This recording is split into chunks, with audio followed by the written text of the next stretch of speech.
Škoda, Wheel of Cycling ja SCO Motors esitlevad projekt Nähtamatu lava, teekond Prantsusmaa Alpidesse.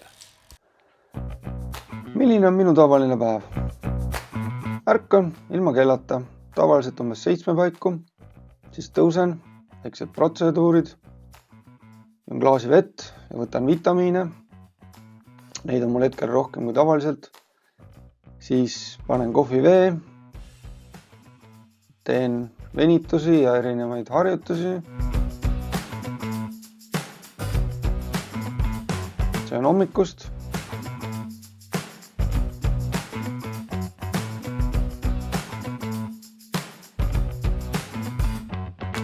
Siis vaatan üle kirjavahetuse ja reageerin kiirematele asjadele. Siis panen riide ja liigun tööle. Enamasti teen seda rattaga või kasutan trammi. Kontor on meil Rotermannis, kuhu on lihtne ühendus ja ka keskkond on tore.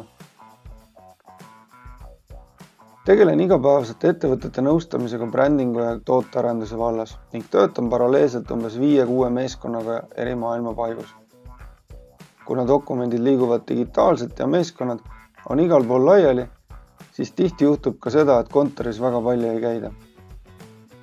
Käin küll ise aeg-ajalt klientide juures töötubasid tegemas või füüsilist tootmist või teeninduskeskkonda üle vaatamas, kuid väga palju sõitmist ette ei tule.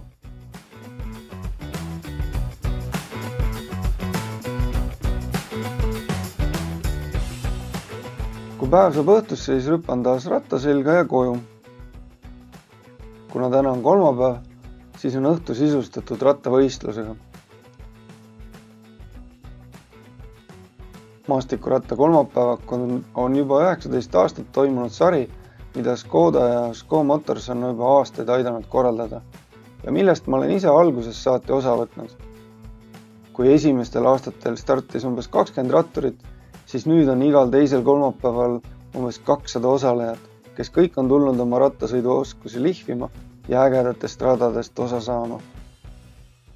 Seekordne vaela ei olnud küll tehniliselt raske, siin polnud suuri tõuse või laskumisi või takistusi. Et selline puude vahel sinka-vanka rada tähendas pidevat pidurdamist ja kiirendamist, nii et see oli terve sõidu korralikult pinges.